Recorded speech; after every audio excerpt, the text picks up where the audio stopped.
En avant-propos à l'introduction de notre sujet ce matin, je me suis dit, il y a quelques petites choses qu'il faut que je leur dise avant d'aborder le sujet.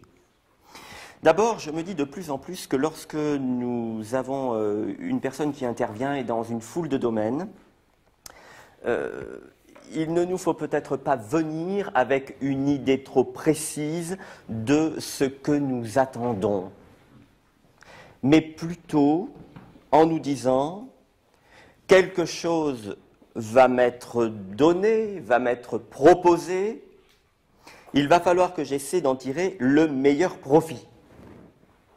Vous sentez la différence? Vous sentez la différence? La première attitude serait une attitude d'exigence, c'est-à-dire je connais le sujet, voilà ce que je veux. La seconde, c'est une attitude qui est plutôt une attitude d'accueil, c'est-à-dire je connais le sujet, je vais voir ce qu'on va m'en dire et je vais faire mon miel à partir de là. C'est tout autre. Le deuxième point en avant-propos, c'est que nous allons avoir besoin du « et », E-T. Je le dis parce que le sujet que nous allons aborder aujourd'hui, nous allons constater que, et nous le savons d'ailleurs, on n'a pas besoin de le constater, on le sait déjà, très souvent, les choix dans l'Église ne consistent pas à dire c'est ceci ou cela, mais plutôt c'est ceci et cela. On aura constamment besoin du « et », sinon on va bloquer régulièrement. Et puis enfin, je dirais, n'hésitez pas à noter quelques petites questions, parce que si nous avons du temps à la fin, eh bien, ce ne serait pas mal que nous puissions avoir un temps d'échange, même s'il est bref. Enfin, peut-être que nous aurons l'occasion d'avoir un petit temps d'échange tout à fait en fin de matinée. Voilà. J'entre maintenant dans le vif du sujet. Il m'a donc été demandé d'aborder avec vous ce matin la dimension ecclésiologique de cette formation.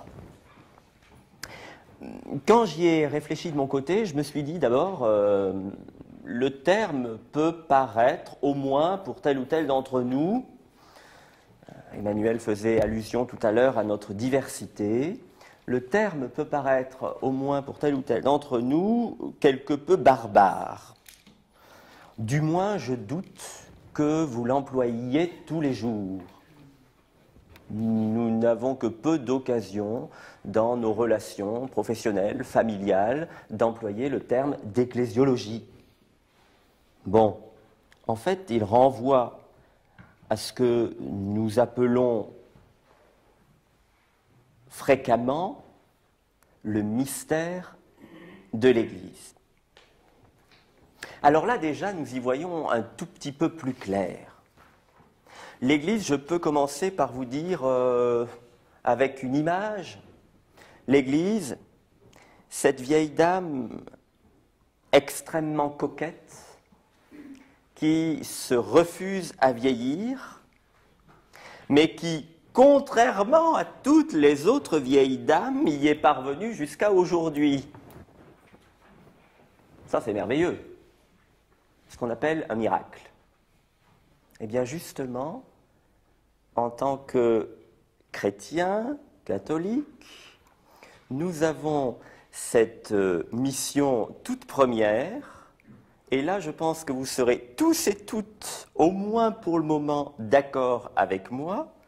Nous avons cette mission première de ne pas être des obstacles au miracle de Dieu dans son Église. Laissons le Seigneur conserver à son Église une éternelle jeunesse. Il n'y a que lui qui puisse y arriver. Il n'y a que lui qui puisse y arriver. Plus nous mettrons de nous-mêmes, plus nous participerons à une division qui est manifestation du vieillissement de l'Église. Par conséquent, laissons le Seigneur faire son miracle. Il l'a rajeuni depuis 2000 ans. Vieille dame, toujours jeune. Elle peut donc conserver sa coquetterie. En dehors du cadre de cette image, mais enfin qui, par un certain côté, m'a semblé quand même parlante, l'Église, c'est cette institution qui ne laisse que très rarement les gens indifférents. Alors, vous allez me dire, vous pouvez réagir tout de suite, vous allez me dire, ouais, mais quand même, on dit souvent qu'ils ont pris de la distance. Bon, ça, c'est pas faux. C'est vrai que quand on regarde nos assemblées du dimanche, la première impression qui nous vient de façon assez régulière, c'est cette prise de distance. On me disait l'autre jour qu'on avait demandé à un groupe d'adultes le nom du pape actuel et il paraît que le groupe a mis un certain temps à le trouver. C'est vrai que ce sont des éléments qui pourraient tendre à montrer qu'il y a une distance qui est prise.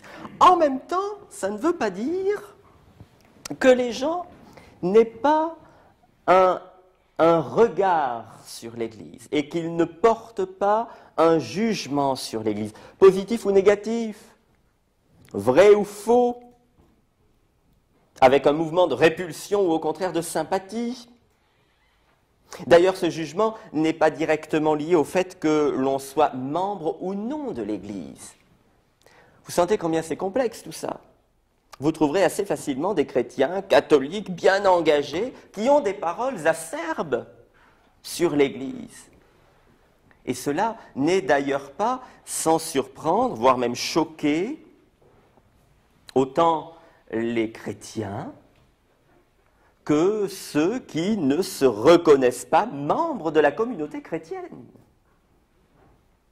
Donc, le jugement porté par rapport à l'Église, ce n'est pas un jugement si facile à cerner que cela. Vous rencontrez aussi de ces chrétiens que l'on pourrait qualifier, ou plutôt qui se qualifient souvent eux-mêmes, de déçus, pour diverses raisons. Ils se sont retrouvés en porte-à-faux par rapport à ce que nous appelons l'enseignement de l'Église.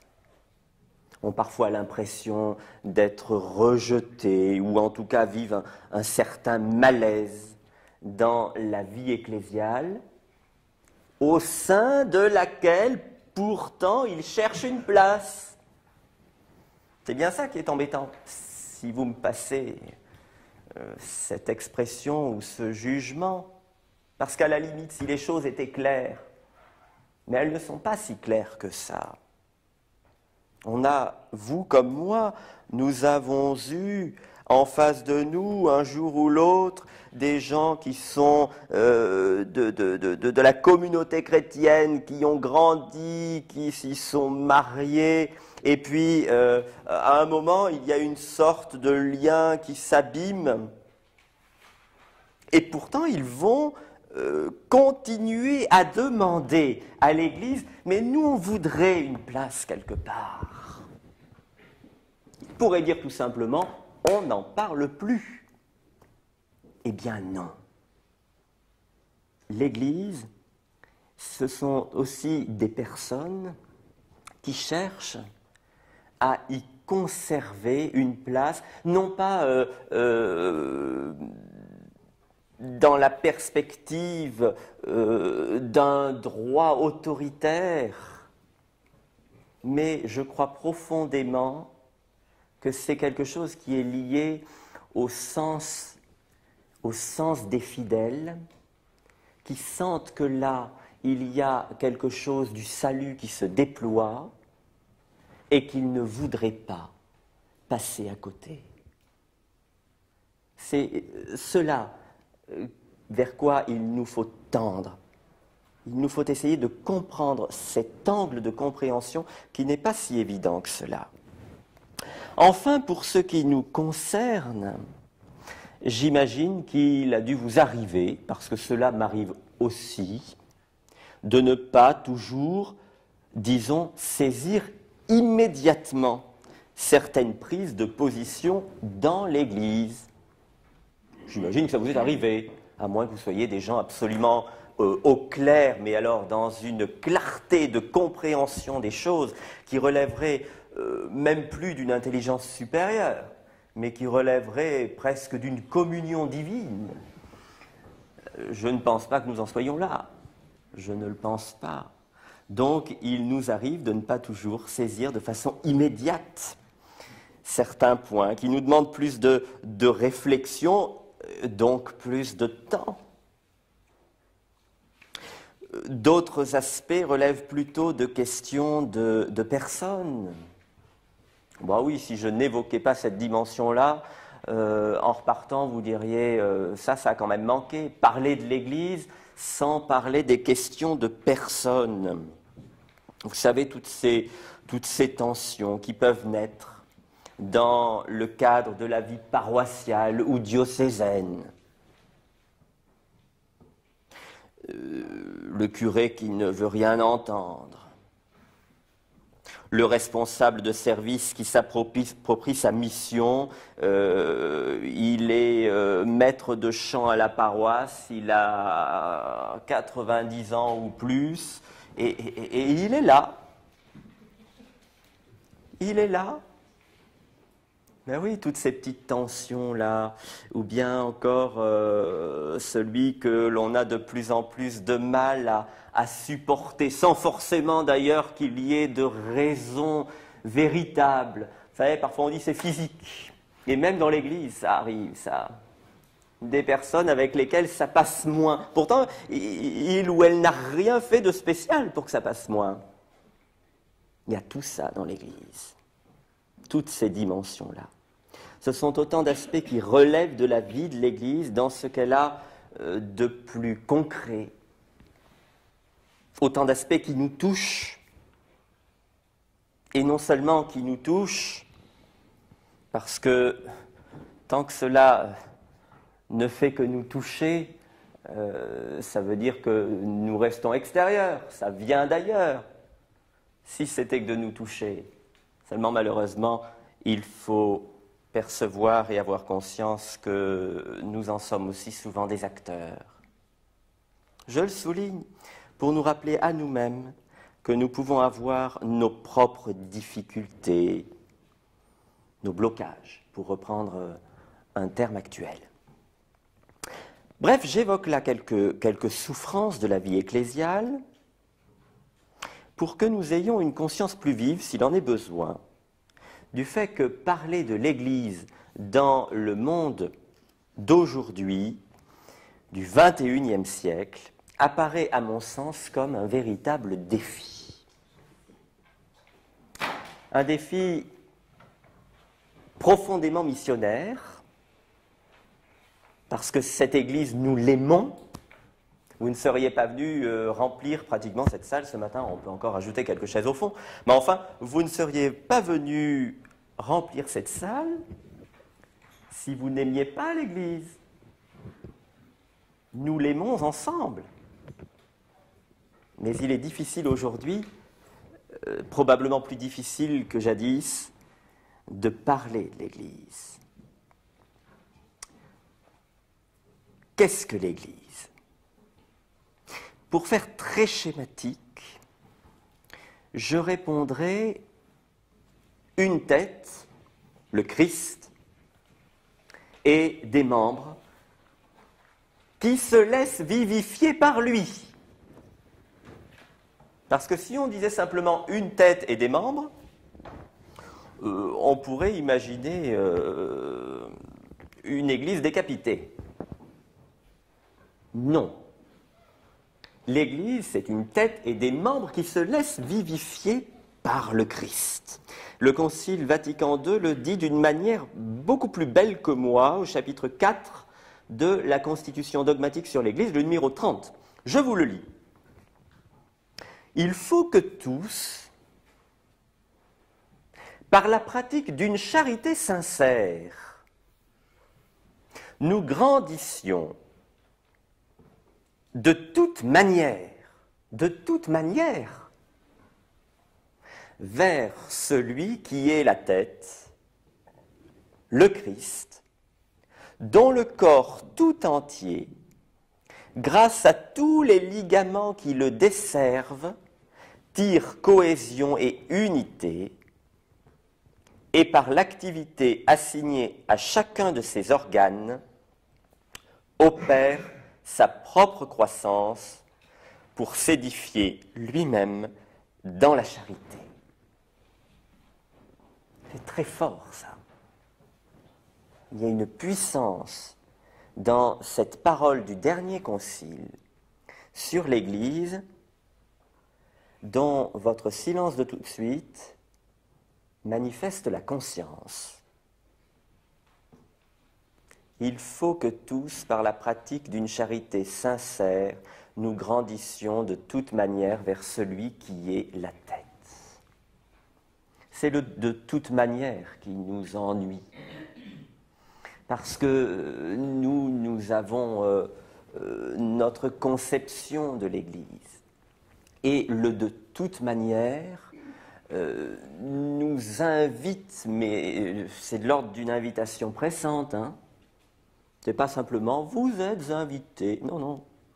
C'est une invitation extrêmement pressante parce que nous prenions conscience qu'il va peut-être, pour être membre vivifié de l'Église, accepter d'être bousculé dans sa personnalité ecclésiale.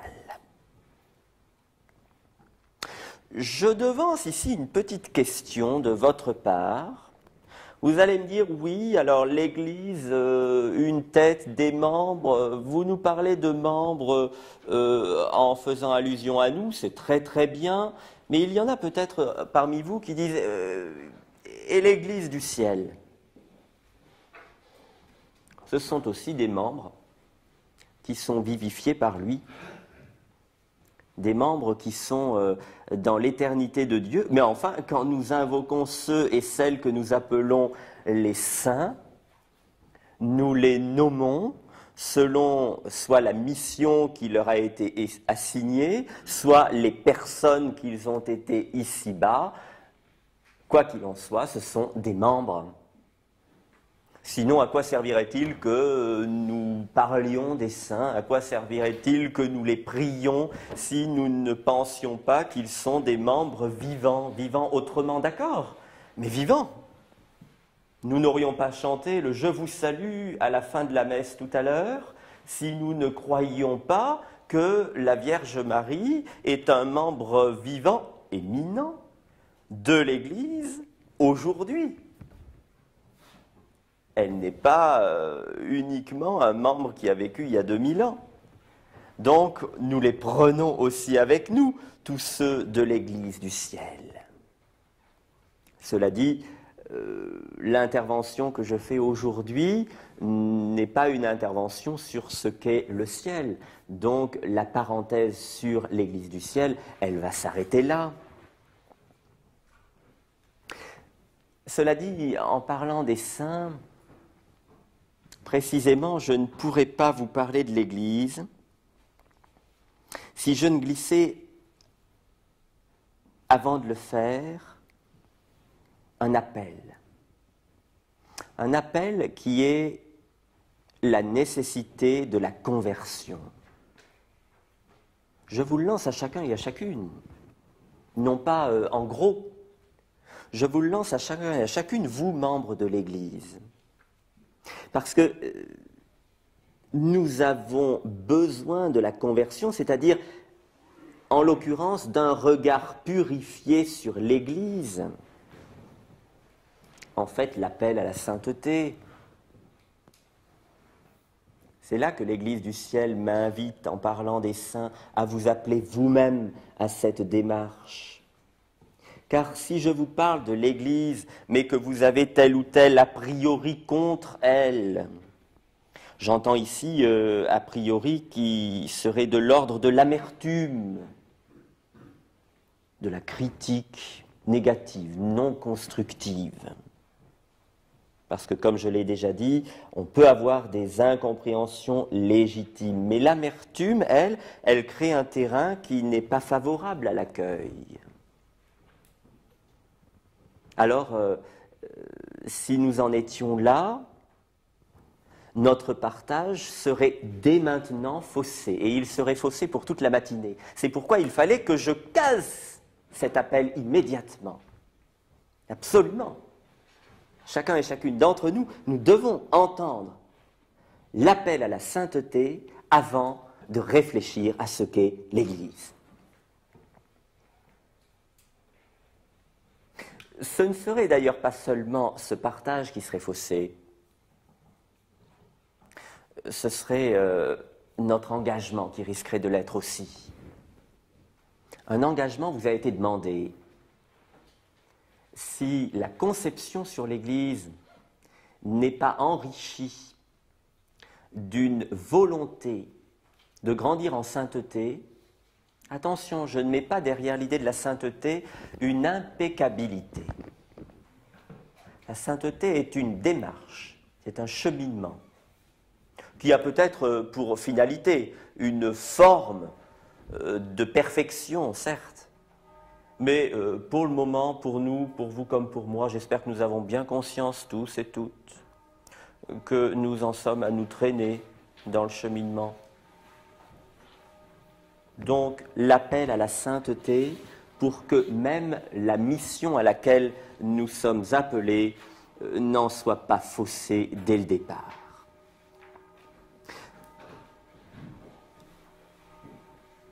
Cet appel, il va être le socle pour répondre à la question de base, sans laquelle il serait inutile de poursuivre.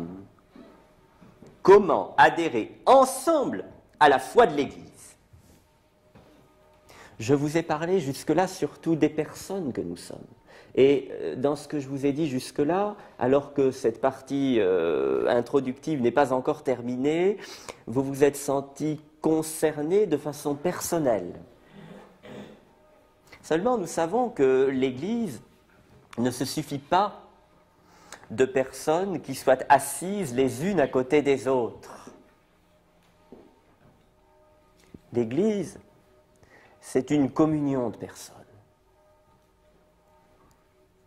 Donc, il va falloir nous poser la question, comment adhérer ensemble à la foi de l'Église?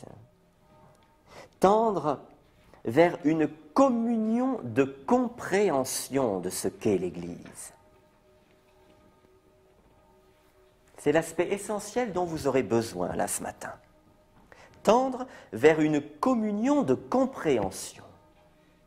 Sinon, quand on va partir à midi, nous allons chacun en rester uniquement à notre conception. Attention, je ne dis pas que nos conceptions sur l'Église sont fausses. Non, je ne suis pas en train de dire cela, en aucune façon. Il est probable que les uns et les autres, dans nos conceptions, nous avons tous quelque chose qui relève de la vérité. Seulement, de cette vérité, il va falloir entrer dans une communion de compréhension pour que nous soyons saisis par la vérité. Moi, j'aime beaucoup lorsque le pape Benoît XVI disait la vérité, quand on lui posait la question, lui a dit un jour un journaliste, donc vous croyez que l'on peut posséder la vérité? Et il a répondu, non. Je crois que nous pouvons apprendre à nous laisser posséder par la vérité. Autre chose, ça retourne complètement les aspects. J'aime beaucoup, par ailleurs, les mots du dernier concile sur la communion dans l'Église, au chapitre 5, numéro 41, toujours de Lumen Gentium. Je cite, « Dans les formes diverses de vie et les charges différentes, c'est une seule sainteté que cultivent tous ceux que conduit l'Esprit de Dieu et qui, obéissant à la voix du Père et adorant Dieu le Père en esprit, en vérité, marchent à la suite du Christ, pauvre humble et chargé de sa croix, pour mériter de devenir participant de sa gloire. Chacun doit résolument avancer selon ses propres dons et ressources, par la voie d'une foi vivante qui stimule l'espérance et agit par la charité. Eh bien, mes amis, c'est à la fois ce qu'il nous faut pour parler de l'Église et en même temps, ces paroles sont pleines de richesse, de sagesse pour la mission à laquelle vous êtes appelés. On y parle d'une obéissance à la voix du Père, non pas d'une servilité, d'une obéissance à la voix du Père. Obéissance, c'est-à-dire écoute. Suis-je attentif à ce que Dieu veut? La noblesse de l'obéissance, selon ce qu'entend l'Église, c'est cela. Suis-je attentif à ce que Dieu veut? Mais on y parle aussi d'une démarche résolue. Parce que sinon, ce qui risque d'arriver, c'est que nous sommes tellement obéissants que finalement nous entrons dans une forme d'inactivité, mais alors pour le coup dans le sens très négatif des choses, l'obéissance de celui qui ne fait rien. Vous savez, vous avez des gens très obéissants qui ne font pas grand-chose. Parfois, ça m'est arrivé, je fais une parenthèse parce que ça me vient tout de suite là. Je me souviens, dans les conseils municipaux parfois, on dit de certaines personnes, il y est resté 50 ans au conseil. Il ne disait jamais rien. Ben voilà. Vous avez parfois des personnes qui continuent à vivre une forme d'obéissance, mais sans qu'il y ait un réel engagement de leur part. Voyez-vous? Parce que ce silence-là, ce n'est plus le silence constructif de celui qui écoute pour parler à bon escient. C'est plutôt le silence de celui qui se tient en retrait. Il peut y avoir une forme d'obéissance qui soit en réalité un retrait. Et ce n'est pas bon. Il nous faut tenir une fois de plus l'une et l'autre, à savoir l'écoute de ce que Dieu veut, mais l'engagement personnel afin que cette écoute manifeste la jeunesse constamment renouvelée de l'Église.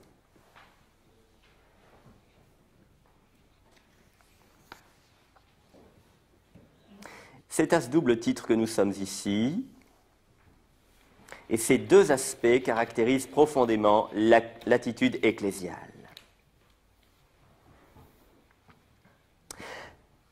Nous allons avancer selon 3 étapes, en essayant d'abord de considérer ce qu'est cette réalité instituée, qu'on appelle Église. Puis nous aborderons plus précisément la question de notre adhésion à cette institution. Et enfin, nous nous arrêterons à cette dimension de l'Église qui peut apparaître pour nous comme la plus proche, la paroisse. Je dis la plus proche, vous allez me dire, oui, mais moi, je n'ai pas eu essentiellement des activités ou un engagement paroissial. Ça peut arriver. En même temps, j'espère que chacun et chacune d'entre nous se sent lié à une paroisse. À ne pas dire forcément que notre curé nous y a demandé un engagement. Si j'ai déjà un engagement diocésain ou deux, je ne suis pas tenu de dire oui à mon curé quand il me demande de prendre encore en charge la chorale ou d'animer un groupe de catéchisme. Et cependant, je doute, j'irai jusque-là, je doute que nous puissions avoir un regard unifié sur l'Église si nous n'avons pas un fondement d'adhésion à une paroisse. Et surtout, si la paroisse où nous sommes n'est pas forcément celle qui nous convient.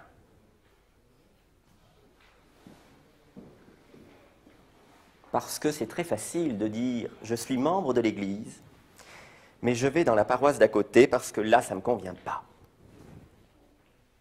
Alors là, je vous le dis tout net, et je vais vous choquer, mais ça ne me convient pas à moi non plus. Non. L'Église, c'est aussi ce qui nous décape. Nous-mêmes. C'est vrai que c'est dur, mais je le sais bien. Vous croyez que nous, en tant que prêtres, parfois, nous ne sommes pas décapés par notre paroisse? Ah si. Et ce n'est pas forcément un mal. C'est même tout à fait excellent. C'est même très bon. Vous allez me dire, alors là, je sens les réactions, oui, mais il faudrait des limites quand même. Bien sûr qu'il faut des limites. Seulement, quelle est l'institution supérieure qui viendrait imposer les limites? Les limites, c'est la plupart du temps ensemble que nous les trouvons. C'est la plupart du temps, justement, dans cette communion d'églises tellement locales qu'on appelle la paroisse, qu'on va essayer de les trouver, les solutions pour aller limiter la casse, pour faire en sorte que, bon an, mal an, les choses se passent à peu près bien, au mieux, au mieux. Donc la paroisse. En arrière-fond, vous noterez que j'ai volontairement, et bien consciemment, enfin comment pourrait-on ne pas le faire consciemment, mis deux textes majeurs, celui du Concile que j'ai déjà cité et l'exhortation apostolique du pape Jean-Paul II, Christi Fideles Laici. Parce que je m'adresse... Vous êtes tous laïcs? Fidèles laïcs. Donc je me suis dit que mettre Christi Fideles Laici en arrière-fond... Enfin, on est tous laïcs d'une certaine façon, dans la mesure où on vient au moins tous des fidèles laïcs. Je ne suis pas né prêtre. Mes confrères diacres ne sont pas nés diacres. Nous sommes nés dans un peuple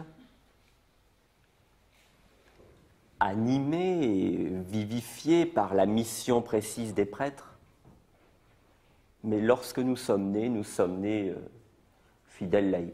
Et nous avons grandi fidèles laïcs. Ça va jusque-là? Qui dit non? Qui est choqué pour le moment? Pas trop? Alors on continue. L'Église, une institution. C'est une première partie. Et oui, ce n'est qu'une première partie. Je sais que l'introduction était longue, mais je pense qu'il fallait la faire. Alors, en nous replongeant dans les évangiles et en les interrogeant pour y rechercher les origines de l'Église, un verset nous vient peut-être à l'esprit. Si je vous disais ce matin, je pose la question, vous y répondez silencieusement en vous. Si je vous disais ce matin, une parole sur l'Église qui viendrait de l'Évangile, peut-être que vous me citeriez le chapitre 16, verset 18 de saint Matthieu. « Et moi je te le déclare », c'est Jésus qui parle, « et moi je te le déclare, tu es Pierre, et sur cette pierre je bâtirai mon église. » J'aime bien ne pas m'arrêter là parce que la suite est très belle. « Et la puissance de la mort ne l'emportera pas sur elle. » Je trouve toujours dommage si on s'arrête à « tu es Pierre et sur cette pierre je bâtirai mon église. » Et la puissance de la mort ne l'emportera pas sur elle. Ça, c'est l'espérance dans le sens fort du terme. C'est donc Jésus qui parle. Jésus bâtisseur, si vous me permettez de le qualifier de cette façon, puisqu'il a dit « je bâtirai mon église ». Donc Jésus bâtisseur.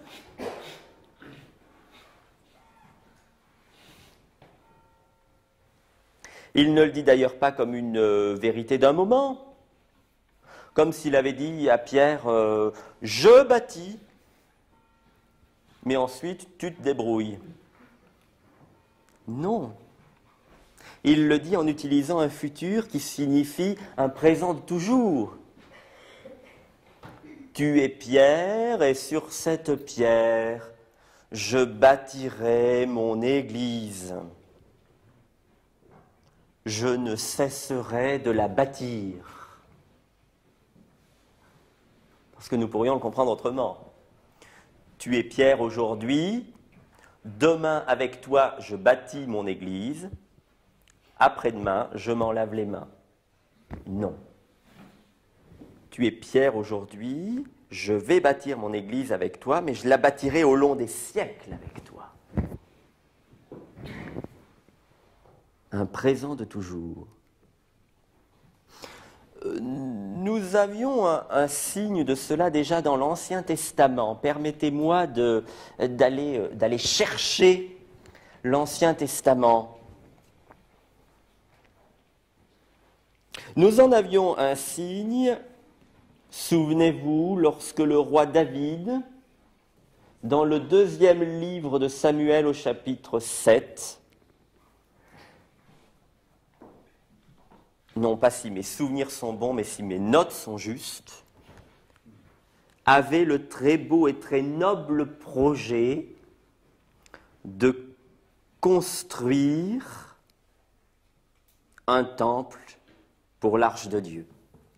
Et derrière ce temple, nous voyons se dessiner l'image de l'Église.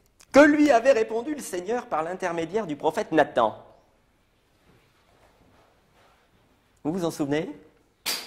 Pourtant, il était beau ce projet. David qui se disait moi, je suis dans un palais de cèdre et le Seigneur est sous la tente. » Très beau projet. A priori, nous nous disons, mais qu'est-ce qu'il y a? Quel reproche pourrait-on faire à David d'un projet aussi beau que celui-là? Nous qui aimons que nos temples de pierre soient les plus beaux possibles, parce qu'ils nous renvoient à un respect de Dieu, à un lieu où nous allons nous sentir bien pour être en communion avec lui. Et nous replaçons la perspective de David un peu rapidement sous cette perspective-là. Donc nous disons, il n'y a pas de reproche à lui faire. D'ailleurs, Nathan commence par lui dire, ce que tu as l'intention de faire, fais-le. Et puis, je ne sais plus si c'est le lendemain, il vient le voir parce que Dieu s'est permis de recadrer le projet. Et lorsque Dieu recadre, il ne recadre pas forcément de la façon que nous attendions. Il va lui faire prendre conscience que si quelqu'un construit, c'est peut-être pas lui, David. Dieu va lui dire que c'est lui qui a été le chercher au pâturage, que c'était lui, Dieu, qui avait été dans toutes ses entreprises, à lui, David, et qu'il ne fallait peut-être pas inverser les rôles. Si beau, aussi tenté que le projet soit merveilleux, mais peut-être ne faut-il pas inverser les rôles. Donc c'est lui qui construit. Il lui rappelle que le véritable constructeur, c'est lui, Dieu, et que David a été un appelé. Vous saisissez du coup combien le Seigneur est vraiment le constructeur de toujours, puisqu'il l'a toujours accompagné. Il lui fait faire une relecture sur l'accompagnement. Quand il lui dit « Souviens-toi, David, qui est-ce qui a été te chercher derrière tes moutons? Qui est-ce qui a été dans telle et telle entreprise ?» Il lui fait mettre le doigt sur tous ces moments où lui, Dieu, a été présent pour le construire. Lui, David, le grand roi David. Par extension, il en va de même de l'Église. Pierre a été appelé, le Christ construit son Église depuis cet appel jusqu'à aujourd'hui. Lui qui a dit « Et moi, je suis avec vous pour toujours jusqu'à la fin des temps ». Ça tombe bien, ces paroles, ce sont celles du dernier verset de l'Évangile, toujours de saint Matthieu. Vous allez me dire là, oui, mais alors ça, Père Emmanuel, c'est très bien. Mais du coup, nous, ça ne nous engage pas beaucoup parce que si c'est Dieu qui fait tout, comment trouver notre juste place? Eh bien, la relation entre Jésus et Pierre nous met déjà sur la voie. C'est que lorsque Pierre va être choisi comme pierre de fondation, il y a une raison à ce choix. Là encore, souvenez-vous, juste avant la promesse faite par Jésus à Pierre, ce dernier vient de reconnaître et d'annoncer l'identité de Jésus. Et pas pour rien. Jésus avait demandé « Pour vous, qui suis-je » Et Pierre venait de répondre « Tu es le Messie, le Fils du Dieu vivant ». Et c'est très précisément dans la foulée de cette reconnaissance que le Seigneur va faire de son disciple un socle, puisqu'il lui dit « Tu es pierre sur cette pierre ». Donc, c'est l'accueil et la proclamation de l'identité de Jésus qui est la base du fondement de l'Église. S'il n'y avait pas eu cette reconnaissance d'abord, il n'y aurait pas eu ensuite l'annonce ou la promesse, parce que c'est une sorte de promesse. Quand Jésus dit quelque chose à quelqu'un, quand il lui dit « Tu es pierre, sur cette pierre je bâtirai mon église », c'est de l'ordre de quelque chose qui va forcément se réaliser. La parole de Dieu est efficace. Et c'est parce que Pierre le fait en prenant la parole au nom de tous qu'il se voit confier une mission qui lui est propre. Parce que la question de Jésus, elle s'adressait à tous. « Et vous, que dites-vous? Pour vous, qui suis-je » Et que fait Pierre? Il collecte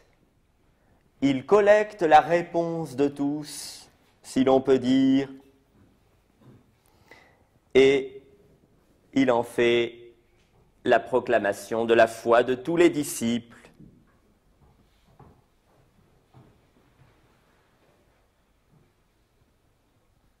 Cela signifie qu'à la suite de Pierre, en proclamant la même foi que lui, les disciples auront aussi une mission propre.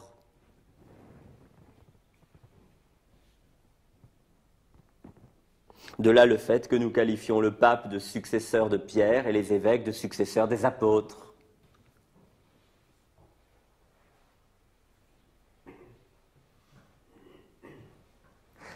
De ce fait, à partir des Écritures, nous entrons peu à peu dans le mystère de l'institution et de la constitution hiérarchique de l'Église.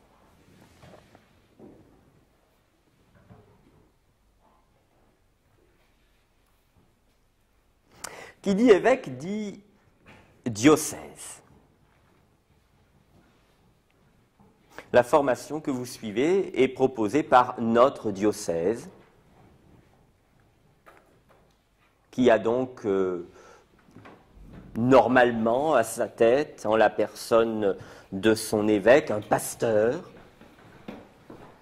même si en ce moment elle est en attente, mais elle a tout de même un administrateur diocésain. Vous savez peut-être que le dernier concile a longuement réfléchi au ministère des évêques. Je vous renvoie là au chapitre 3, numéro 18 à 27 de la Constitution dogmatique sur l'Église.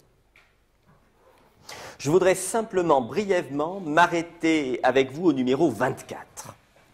Il y est dit: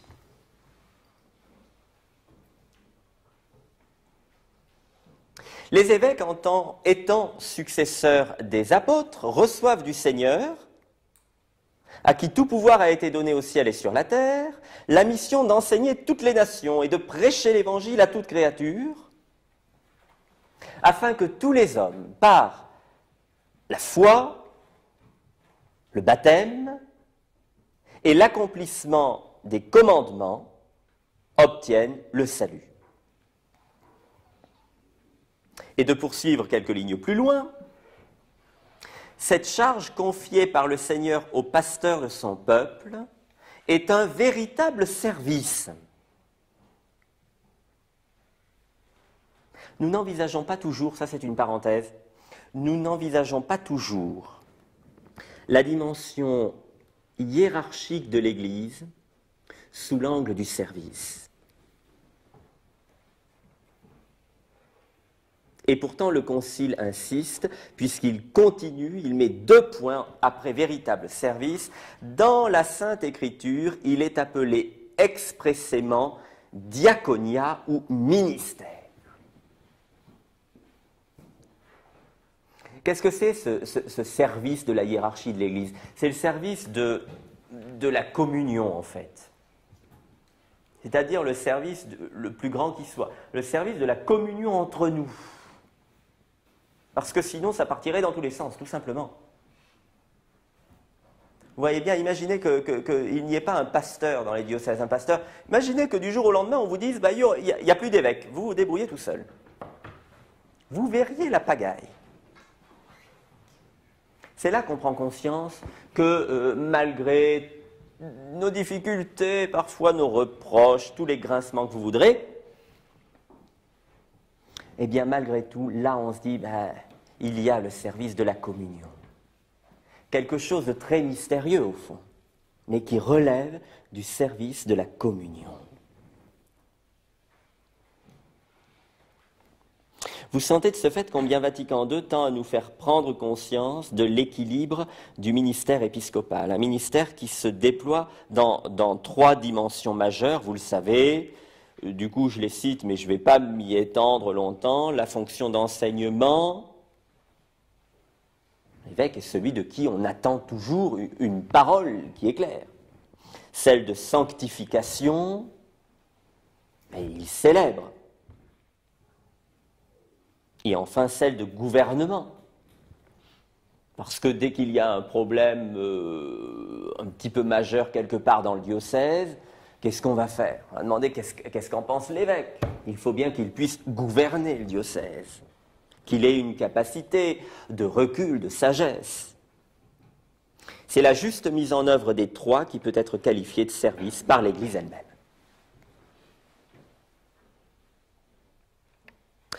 Seulement, voilà, très vite, l'histoire nous a montré que les évêques ne peuvent pas tout faire.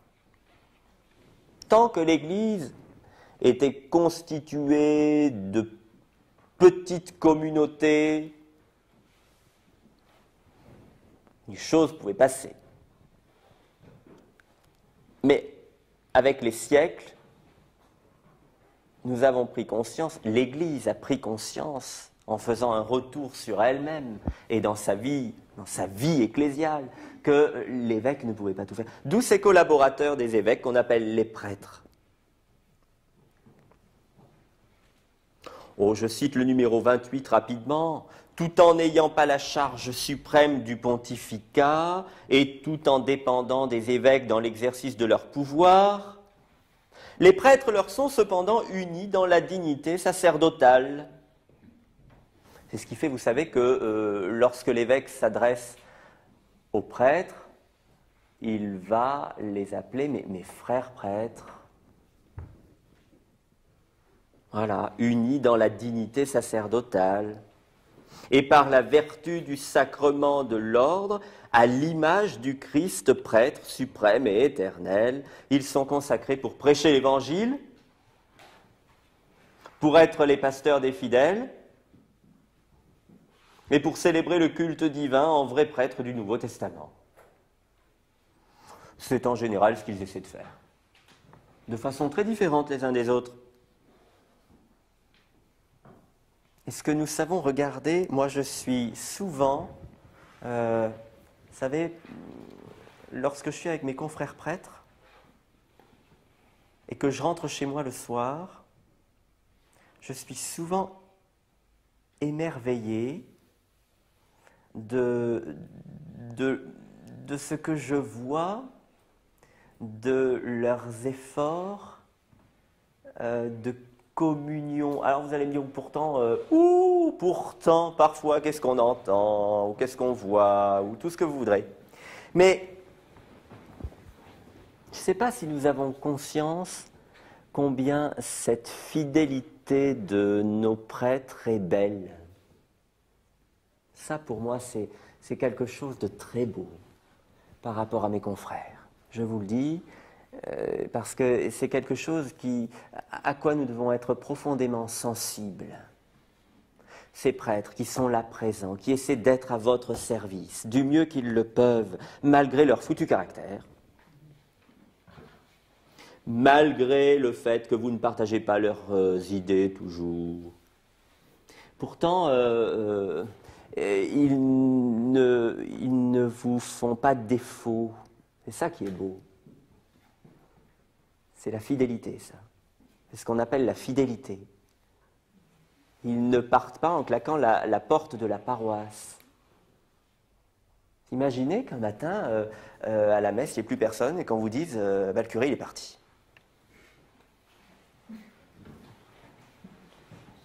Carrément. Il n'a rien dit, il a claqué la porte, il a fait son baluchon, il est parti.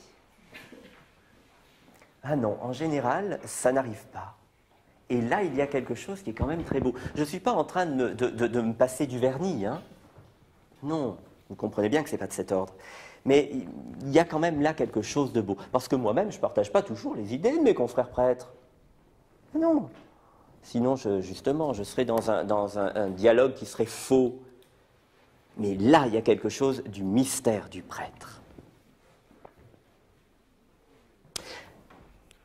Les diacres, enfin, sont ministres ordonnés.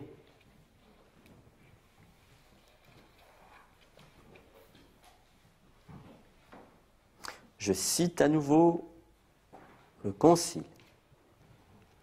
La grâce sacramentelle leur donne la force nécessaire pour servir le peuple de Dieu dans la diaconie. Et dans la diaconie de la liturgie, de la parole et de la charité. Il faudrait que nous soyons vigilants à ce que cette diaconie puisse s'exercer dans les trois dimensions. Mais bien sûr, ils ne le font pas tout seuls, ils le font en communion avec l'évêque et son presbytérium. Numéro 29. Et c'est ici que nous en arrivons à ceux que l'on appelle les fidèles laïcs. Vous comprendrez que je vais leur donner finalement non pas la plus grande place, il ne s'agit pas de donner des places, je ne suis pas en train de distribuer, hein, pas du tout. Mais c'est sur eux que va porter le plus profond de notre réflexion de ce matin. C'est au cœur de cette institution qu'ils auront à trouver leur juste place et c'est au fond la question qu'il nous faut aborder dans la deuxième partie de notre approche maintenant. Cette deuxième partie que j'intitule « Adhérer à l'institution en y trouvant sa juste place ».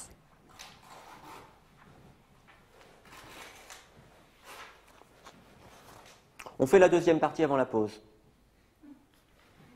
même si vous n'en avez pas envie. Allez puiser, vous allez trouver. Dites-vous que c'est plus difficile pour moi que pour vous, hein.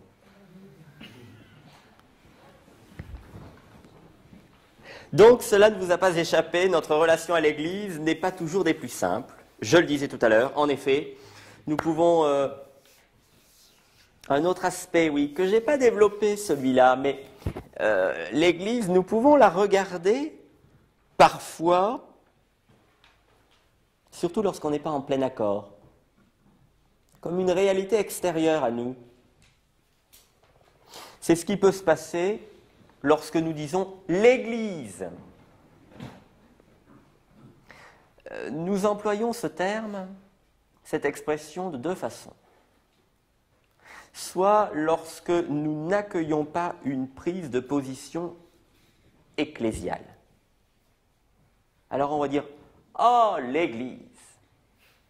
C'est curieux, à ce moment-là, si on parle d'elle à la troisième personne, c'est que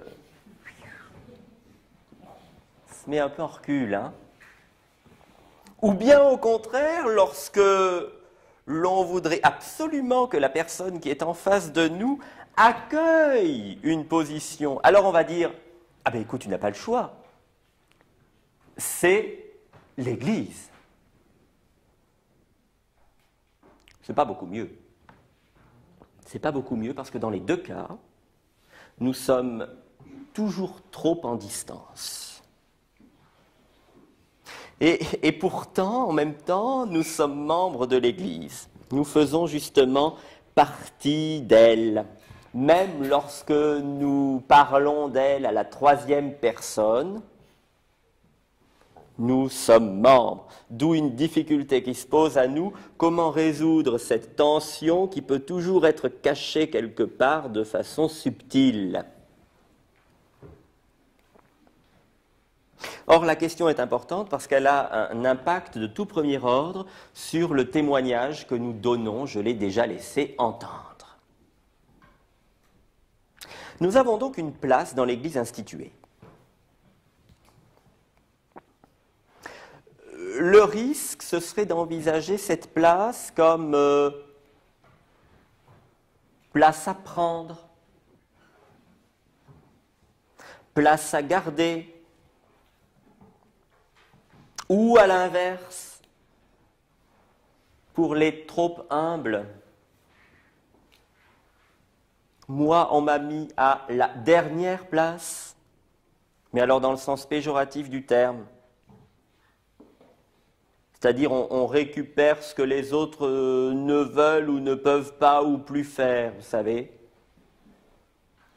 Tout cela engendrerait une forme de lutte des places dans l'Église. Or, nous savons que nous ne sommes pas là dans cette perspective. Du coup, tout membre de l'Église répond librement à un appel. Ça, c'est très important de se le dire. On vous a demandé une mission. Je pense que vous avez à peu près tous et toutes une mission qui vous a été demandée. Chaque fois qu'une mission nous est proposée, nous avons à poser un acte de conscience qui nous invite à donner une réponse libre à cet appel. Et à mon sens, la base de la communion ecclésiale, elle est là. Donc d'abord, nous répondons. Notre engagement, il est réponse. Tant qu'il n'y a pas réponse, il n'y a pas engagement. Il y a eu question, il y a eu demande. Mais tant qu'il n'y a pas réponse, il n'y a pas engagement. C'est d'ailleurs, quand on se marie, c'est pareil. Vous allez vous aligner le jour de votre mariage des oui les uns derrière les autres. C'est la réponse nécessaire pour qu'il y ait l'engagement. S'il n'y avait pas de réponse, on repartirait comme on est venu. Ce qui change tout, c'est la réponse. Elle engage. Mais cela veut dire aussi que ce n'est pas nous qui avons fait la première démarche. Si vous vous replongez dans l'exhortation apostolique de Jean-Paul II, Christi Fideles Laici, je vous rappelle que cette exhortation, elle porte sur la vocation et la mission des laïcs dans l'Église et dans le monde. Vous vous rendrez compte que le pape a voulu partir de l'évangile des ouvriers de la vigne, en Matthieu 20. Et précisément, sur quoi il va insister? D'abord, sur l'appel. Du reste, le sous-titre en témoigne, dès le début donc. Il ne s'agit pas seulement de la mission, mais d'abord de la vocation. Car s'il n'y avait pas conscience de l'appel, la mission pourrait très facilement être faussée. C'est la vive conscience de l'appel qui évite que nous nous approprions la mission. Tant que nous nous disons « j'ai été appelé », alors nous ne tomberons pas, si cette conscience est vive, nous ne tomberons pas dans l'appropriation de la mission. L'appel signifie qu'il y a quelqu'un avant nous.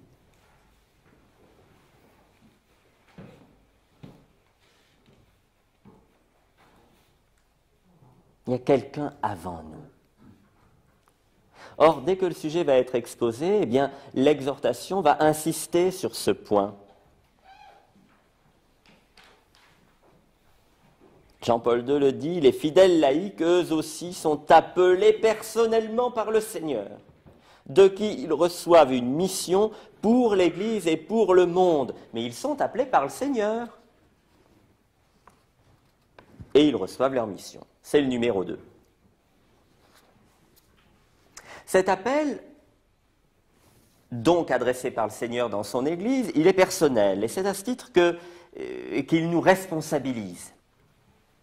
Ce que vous allez me dire, là encore, vous voyez, là aussi, faut tenir plusieurs aspects ensemble.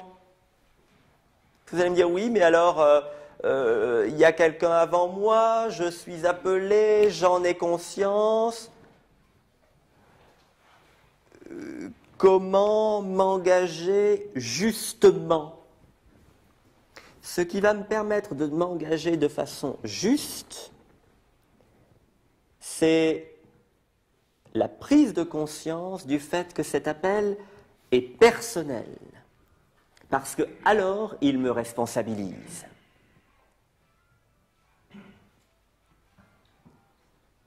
Là aussi, je crois que c'est pareil pour le mariage, pour toute vocation d'ailleurs. Pour toute vocation. Voyez-vous, lorsqu'il m'arrive en tant que prêtre, dans ma vocation de prêtre, d'avoir un moment difficile. Je ne vous étonne pas en vous disant que ça peut arriver. Qu'est-ce que je me dis? Je me dis, tu as été appelé. Tu as dit un oui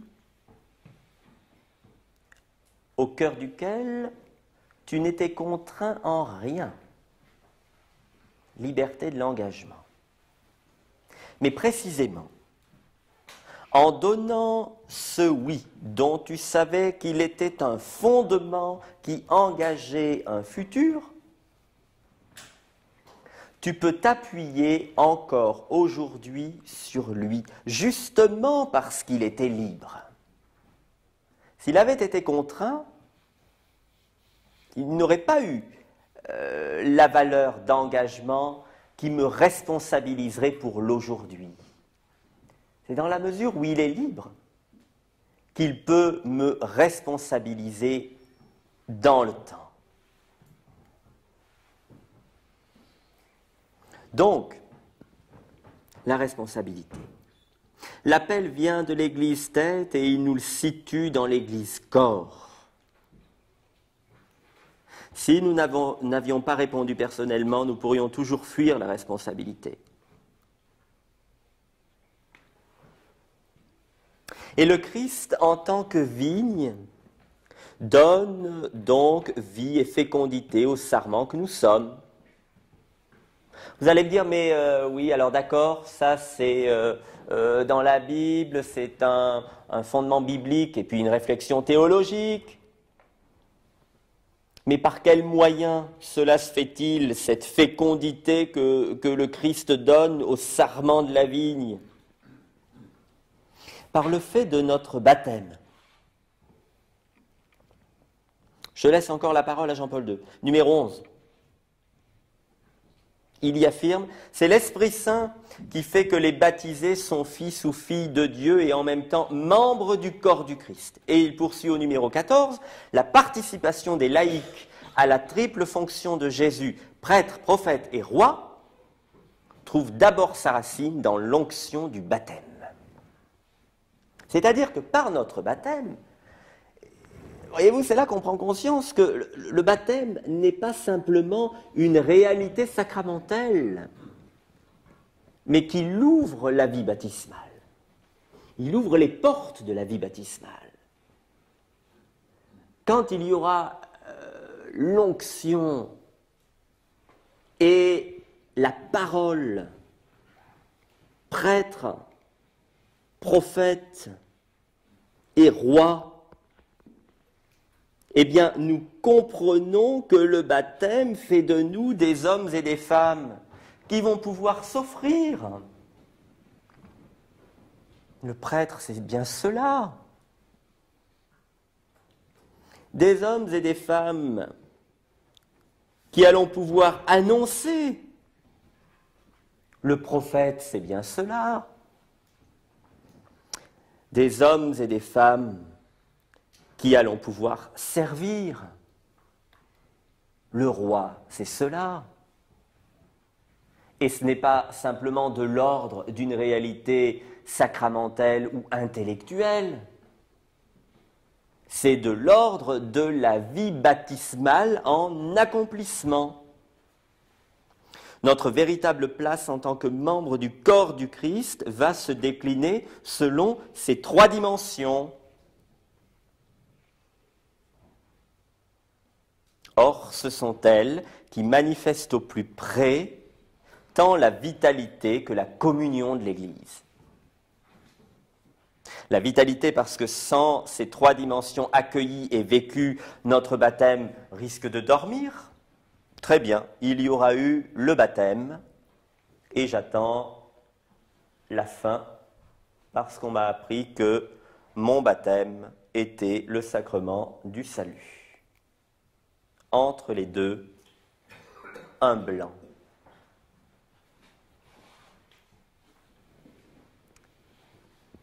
Donc, vitalité, mais aussi la communion, parce que l'acte d'offrande, d'annonce et de service sont communs aux baptisés. C'est pas vous, votre baptême, il vous a fait prophète. Vous, votre baptême, il vous a fait roi. Vous, votre baptême, il vous a fait prêtre. Non. Certes, nous allons avoir différents charismes, mais nous sommes tous et toutes prêtres, prophètes et rois. Et cela est le fondement d'une communion des baptisés dans l'Église. Du coup, en les mettant en œuvre, je dis bien en œuvre, ils sont moyens de communion.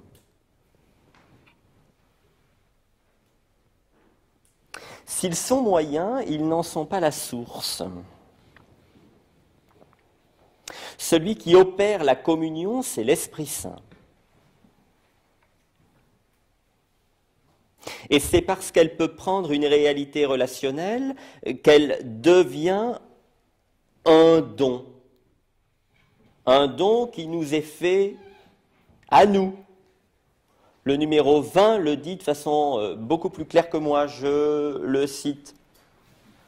La communion ecclésiale est un don, un grand don de l'Esprit Saint.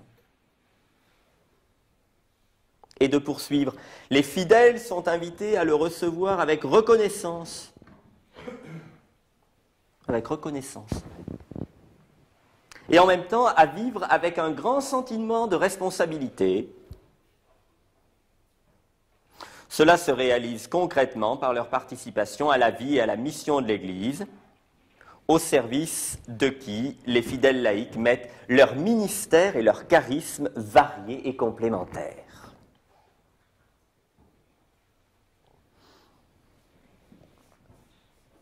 Alors là, vous pourriez me faire une question qui serait presque de l'ordre du petit reproche. Vous pourriez me dire, oui, mais ça, c'est pas propre aux laïcs. Les prêtres ou les religieux, religieuses, eux aussi, ils mettent en œuvre leur ministère, leur charisme varié, complémentaire. Effectivement, vous avez raison. Donc il faut que nous allions un petit peu plus loin pour mieux comprendre ce qui leur est propre à ces fidèles laïcs, pour mieux saisir ce que signifie cette participation à la vie et à la mission de l'Église. Et c'est le numéro 15 qui va être précieux sur ce point-là.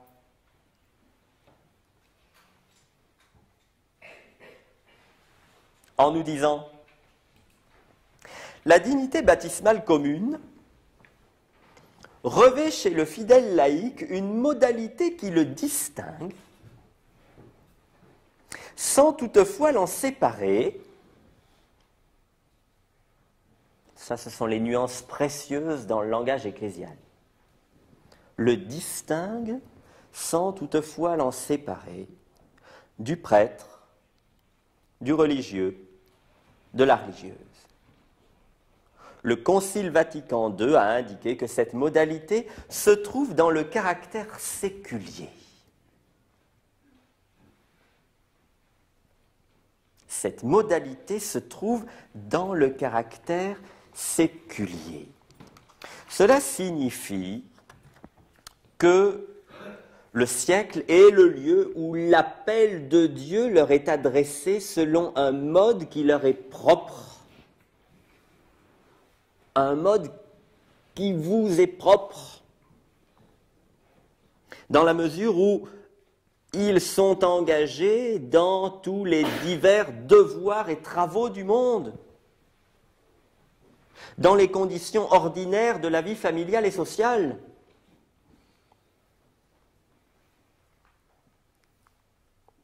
Et je trouve les mots qui suivent particulièrement attachants.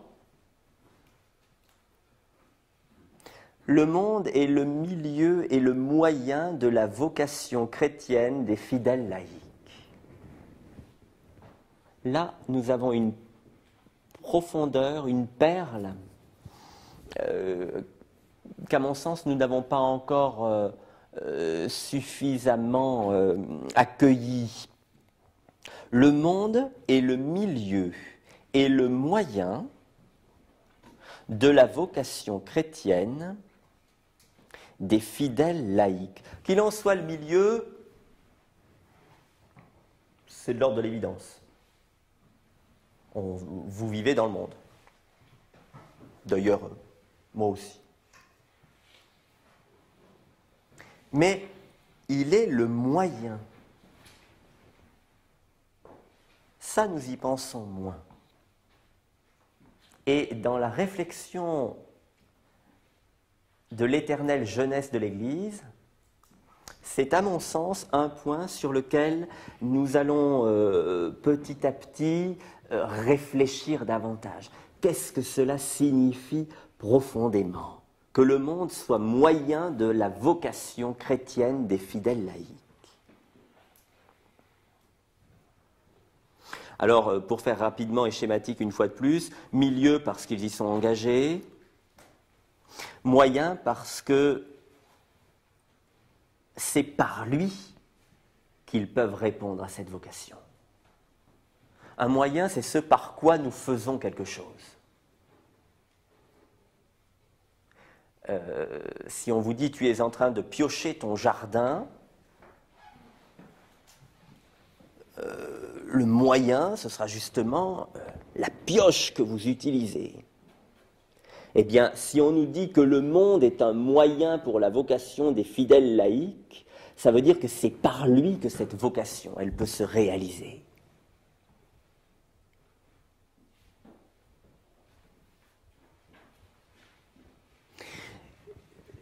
Ça veut dire quoi? Cela sous-entend que le monde peut être l'instrument de la sanctification du fidèle laïc. Vous sentez combien, petit à petit, la boucle est en train de se boucler.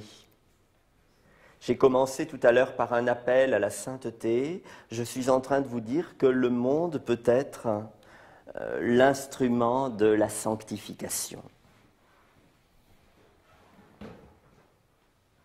Du coup, en répondant à la mission qui vous est proposée, vous allez pouvoir entrer dans une démarche qui interpelle ceux et celles qui vous seront confiés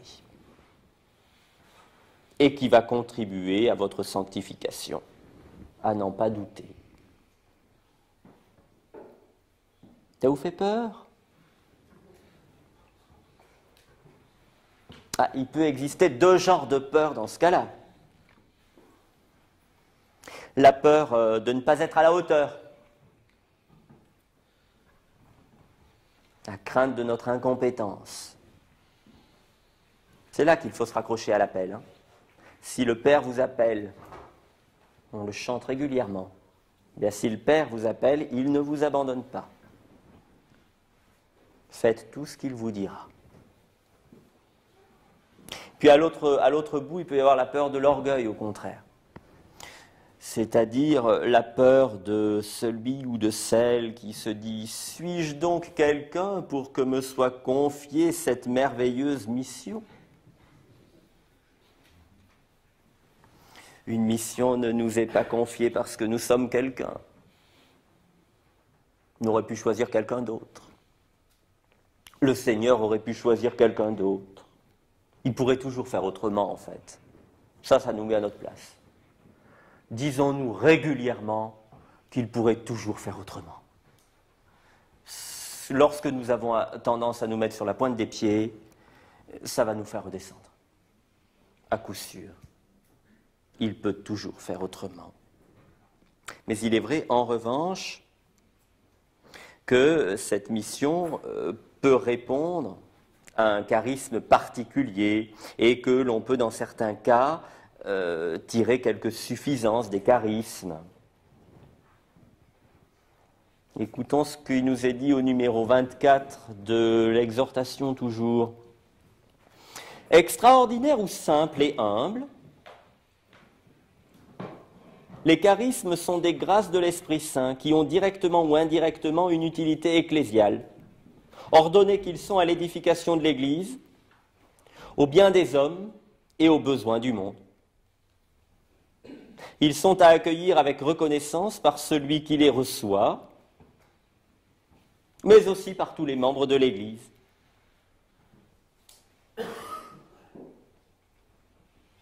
Mais aucun charisme ne dispense de la référence et de la soumission au pasteur de l'Église. Donc, si cette tentation-là voyait le jour en nous, souvenons-nous simplement que notre réponse n'est jamais qu'une participation au ministère de Jésus-Christ, le bon pasteur qui donne sa vie pour ses brebis.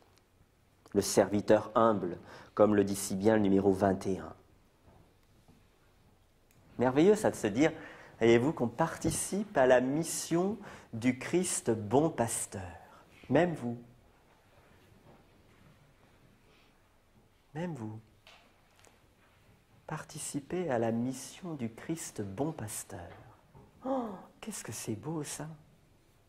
Parce qu'avec lui, vous allez aussi porter sur vos épaules des brebis de son troupeau.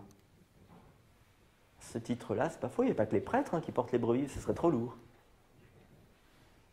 Donc vous participez à la mission du Christ bon pasteur, mais à votre place, et moi à la mienne. Vous voyez à la fois donc l'ampleur de la mission et l'humilité qu'elle requiert. Que devons-nous faire? Demandaient les nouveaux convertis dans le livre des Actes des Apôtres, chapitre 2, verset 37. Leur question, c'est un peu aussi la nôtre. J'aime beaucoup la réponse, non pas celle qu'on trouve dans l'Écriture, mais celle que donne Jean-Paul II. Vous savez, en 2000 ans d'espace, il y a des questions qui peuvent trouver des réponses avec rebondissement. Que devons-nous faire? C'est peut-être la question que vous vous posez, c'est vrai. On vous a demandé cette mission. Que devons-nous faire? Eh bien, Jean-Paul II répond, donner un signe lumineux de l'amour infini du Père qui nous a régénérés dans sa vie de sainteté. Ça serait déjà pas mal. Si nous parvenons à être, pour ceux qui vont nous être confiés, qui auront accepté d'être accompagnés, si nous devenons pour eux un signe lumineux de l'amour infini du Père, vous vous rendez compte si déjà, ce serait génial. C'est largement suffisant en fait. Il faudrait qu'ils repartent ou petit à petit qu'ils découvrent cela. Avec ce couple parrain, je découvre un signe lumineux de l'amour du Père. Et si cela peut nous paraître manquer de concret, eh bien, nous allons, dans un dernier moment, nous frotter à des questions plus terre à terre, en abordant la paroisse. On aborde un tout petit peu la paroisse. Alors, dans ce que je vais dire sur la paroisse, il y a des choses qui ont déjà été dites. Mais en même temps, ça va nous permettre d'approfondir un tout petit peu cette réalité. Parce que vous avez tout de même remarqué que malgré quelques allusions, nous sommes restés jusque-là dans une dimension qui nous touche de façon personnelle, certes. Enfin, j'espère que certains aspects qu'on a évoqués depuis 2 heures pratiquement nous interrogent personnellement. Mais en même temps, nous sommes restés dans un cadre assez général encore. C'est la réalité paroissiale qui va nous permettre de passer du général au particulier. Et là encore, Christi Fideles Laici le souligne au numéro 26. Tout en ayant une dimension universelle, la communion ecclésiale trouve son expression la plus immédiate et la plus visible dans la paroisse.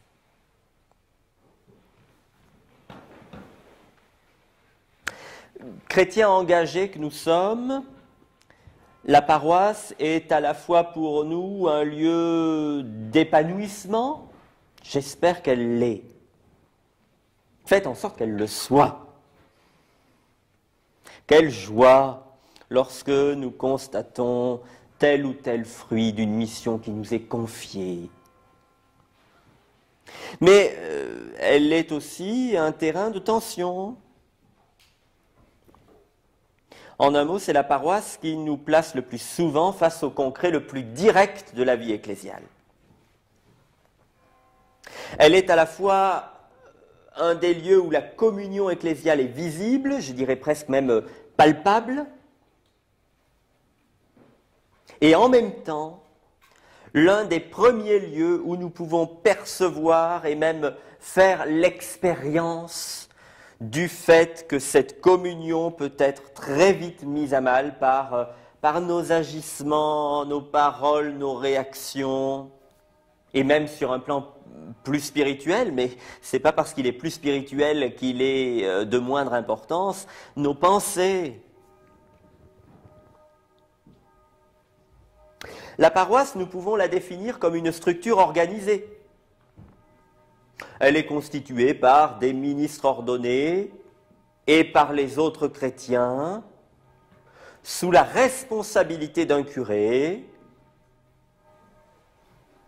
qui, représentant l'évêque du diocèse, est le lien hiérarchique avec toute l'Église particulière. Ça, c'est le numéro 26 de Christi Fideles Laici. Mais en même temps, nous sentons bien qu'elle va largement au-delà d'une telle définition. Pour la bonne et simple raison qu'en elle agit et se rend présent le mystère de l'Église.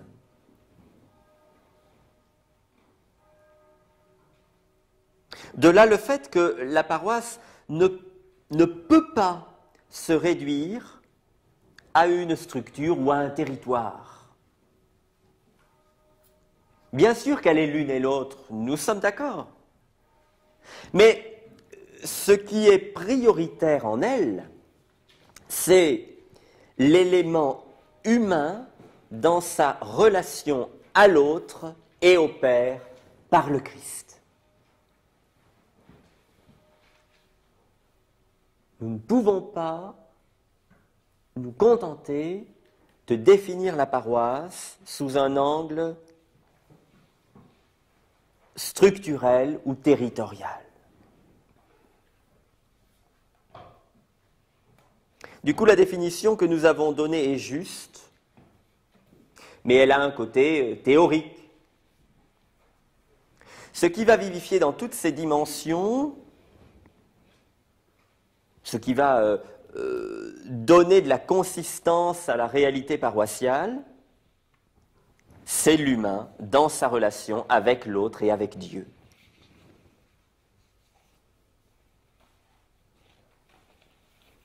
Et toujours au même numéro, l'exhortation s'exprime beaucoup mieux que moi pour poursuivre sa définition de la paroisse. Jean-Paul II, il dit ceci. La paroisse, c'est avant tout la famille de Dieu. Fraternité qui n'a qu'une âme. C'est une maison de famille. Fraternelle et accueillante. C'est la communauté des fidèles.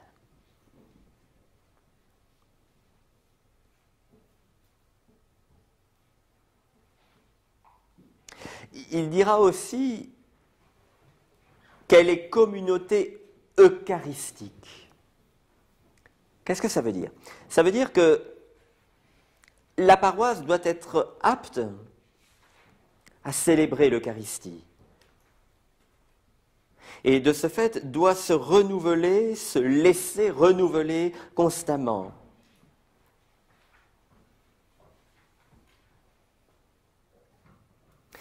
Par ailleurs, comme elle ne se suffit pas à elle seule,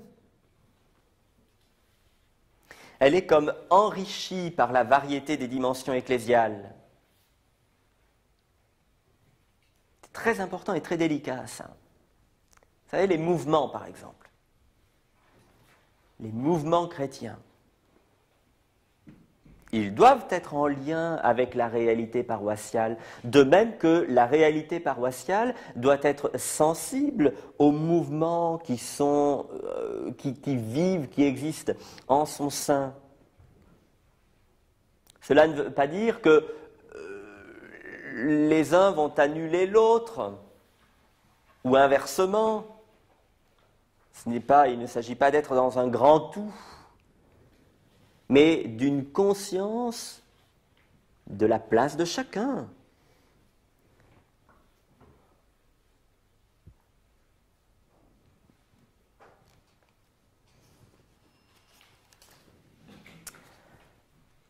L'idéal de la paroisse, c'est donc une manifestation de la communion ecclésiale comme constante construction.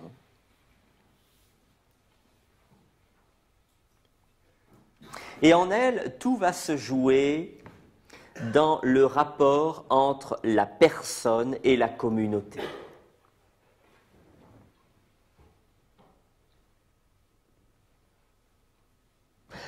Être membre de l'Église, je cite le numéro 28 ici, cela n'empêche pas chaque chrétien d'être un être unique et irremplaçable.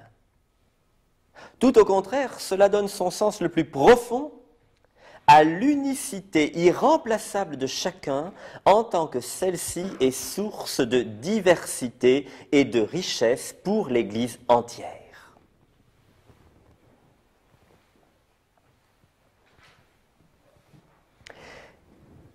Et c'est la conscience de cette richesse et de cette complémentarité qui va nous aider à nous offrir, pourquoi ? Pour la croissance de la communion ecclésiale, par notre être et par notre agir, tout comme par ailleurs, nous recevons et assimilons d'une façon qui nous est propre la richesse de l'Église entière.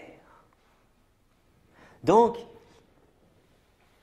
il s'agit de ce qu'on appelle dans le jargon ecclésial d'un admirable échange. Dans la réalité paroissiale, nous accueillons ce que cette réalité, à travers la communion des membres en lien avec le Christ, nous apporte, mais à notre titre personnel et en toute humilité, nous apportons aussi notre participation. Nous serons plus amenés à être artisans de bien si nous prenons conscience de la dimension fructueuse de l'Église envers nous.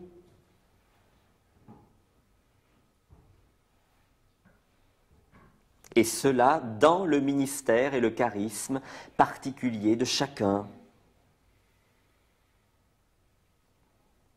C'est-à-dire qu'il ne s'agit pas d'une grande considération sur une Église qui serait au fond inconsistante, mais de la richesse de l'Église à travers et au travers de l'action du Seigneur dans ses membres.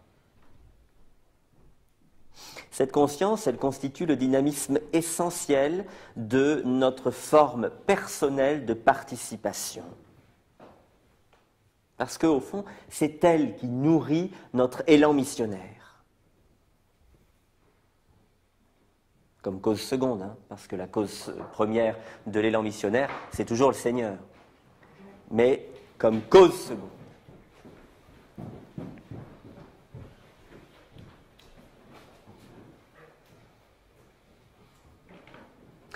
Sans cette conscience, le risque serait celui d'un affadissement. C'est un danger personnel qui a un retentissement communautaire, l'affadissement. Voilà, sur un plan paroissial, quand on s'affadit, ce n'est pas simplement la personne qui est concernée, c'est la communauté. C'est bien le sens de la parole de Jésus, hein ? Si le sel perd sa saveur, comment redeviendra-t-il du sel ? Il n'est plus bon à rien, on le jette dehors et les gens le piétinent. Matthieu 5, 13. S'il n'est plus bon à rien, que le Seigneur nous le dit, ce n'est pas par mépris. C'est parce qu'il n'a plus son effet bénéfique sur l'autre. Le sel, le propre du sel, c'est que ce n'est pas en général quelque chose que nous mangeons seuls. À part les chèvres.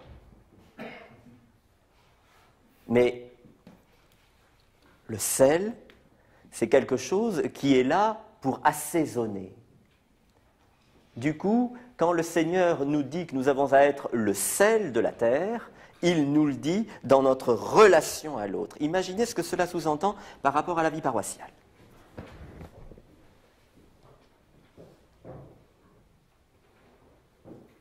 Ensuite, il y a les formes collectives de participation. De quoi s'agit-il ?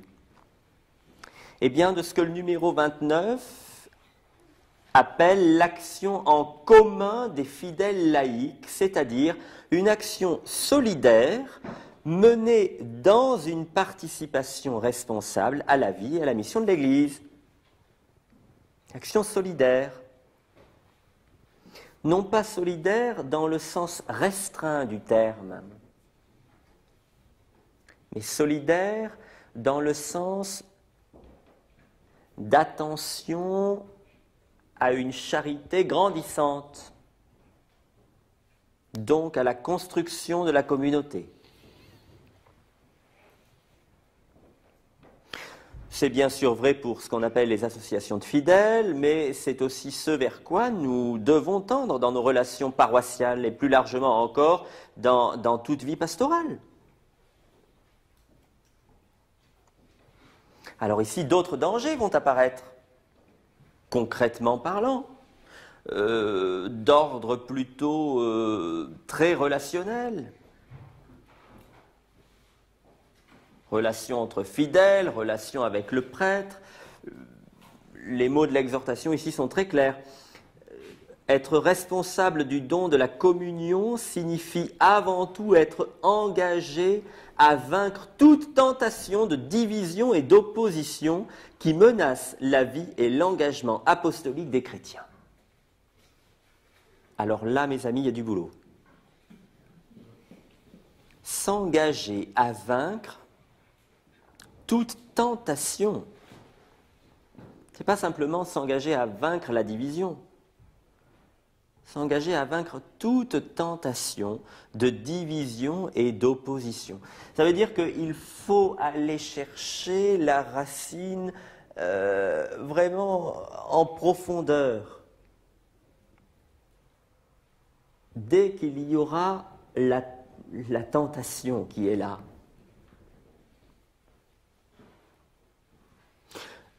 Vous me direz, mais nous pouvons bien avoir des différences de point de vue. Vous me direz, nous pouvons aussi constater qu'une personne n'accomplit peut-être pas sa mission comme elle le devrait. Oui, c'est vrai. Tout cela est vrai. Et il faut parfois, dans ce cadre-là, savoir agir et réagir. Mais je crois que la règle d'or, c'est qu'il faut toujours ordonner ses actions et ses réactions à la communion. Et c'est cela qui est difficile. C'est là que nous avons nos plus grandes difficultés. C'est un des points de notre vie chrétienne par rapport auquel il nous faut être le plus vigilant, d'autant plus lorsque nous sommes reconnus comme responsables d'une mission spécifique, parce qu'alors notre attitude peut être particulièrement dévastatrice dans une paroisse. Songez donc aux conséquences que cela peut avoir lorsque monsieur ou madame un tel s'attire un certain nombre de sympathisants en opposition au curé. Ou bien lorsque nous nous mettons à croire qu'ils ont bien de la chance de nous avoir. Quel membre du Christ devenons-nous alors ? Quel visage de l'Église apparaît aux yeux de nos petites localités? Il faut que nous nous posions en conscience ces questions-là.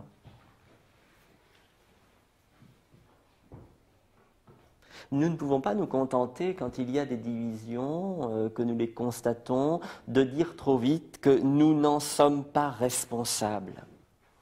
Nous n'en sommes peut-être pas, je l'espère, la plupart du temps, les responsables premiers, mais nous avons toujours une responsabilité d'une façon ou d'une autre, ne serait-ce qu'en arrondissant les angles, en essayant d'entrer dans la compréhension mutuelle, en essayant de favoriser le dialogue là où il doit être exercé. Attention de façon suffisamment bien sentie, avec discernement. parce que les volontés de charité où le discernement manque sont tout aussi dévastatrices. Mais tout de même, le fondement de la mission, c'est quand même l'établissement de l'amour.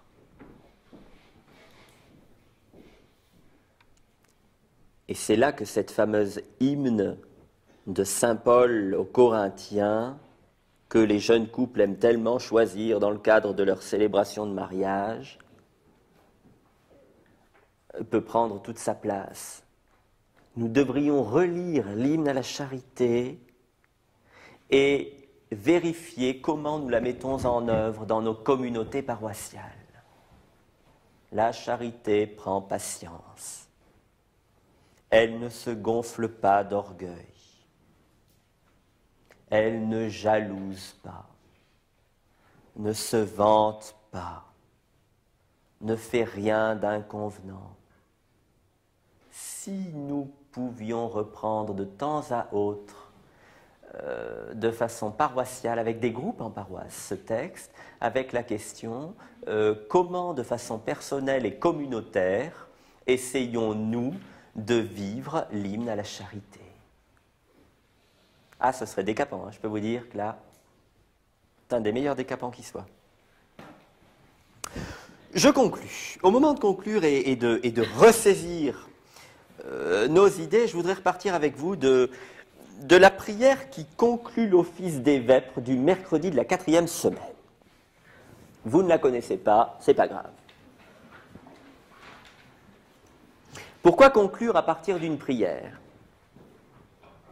Non pas parce que je me suis dit « Oh, il n'y a pas suffisamment de vernis spirituel dans ce que tu leur as dit. Donc il faut vite que tu en mettes un final. » Non. C'est parce que la prière est relation de l'Église avec son Dieu.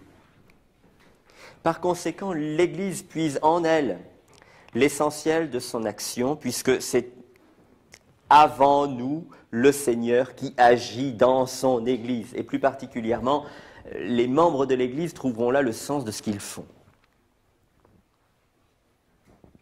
Je crois qu'on peut aller jusqu'à dire que la prière, c'est le don de la communion, en fait.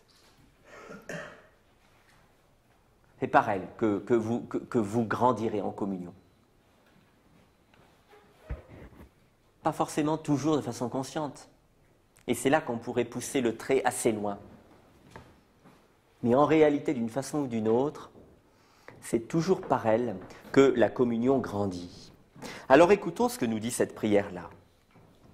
Pour le bien de tous et pour ta gloire, Seigneur, tu as voulu que chaque membre de ton peuple te serve selon sa grâce et les appels de l'Esprit.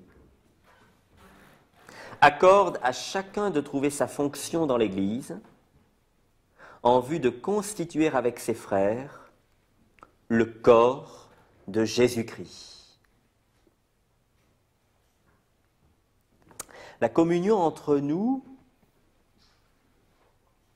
ne consiste jamais à construire un groupe fermé. J'ai beaucoup parlé de la communion. Et le propre de la communion, c'est effectivement la construction d'un groupe. Mais jamais un groupe replié sur lui-même, un monde clos, un communautarisme. Au contraire, cette communion doit être une force qui devienne un signe appelant.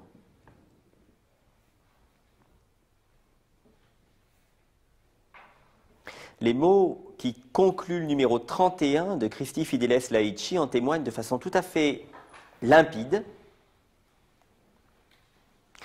La vie de communion ecclésiale devient un signe pour le monde et une force d'attraction qui conduit à croire au Christ.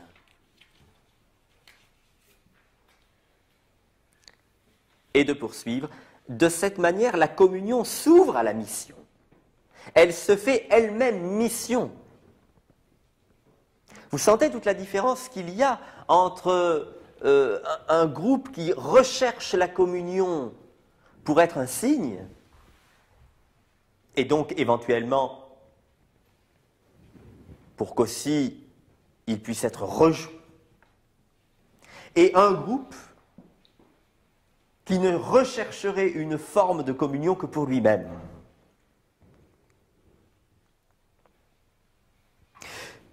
Nous retrouvons là finalement ce pourquoi l'Église est faite, elle qui est par nature missionnaire. Qu'est-ce que cela signifie pour nous? Eh bien qu'en œuvrant dans la communion, nous œuvrons pour la mission.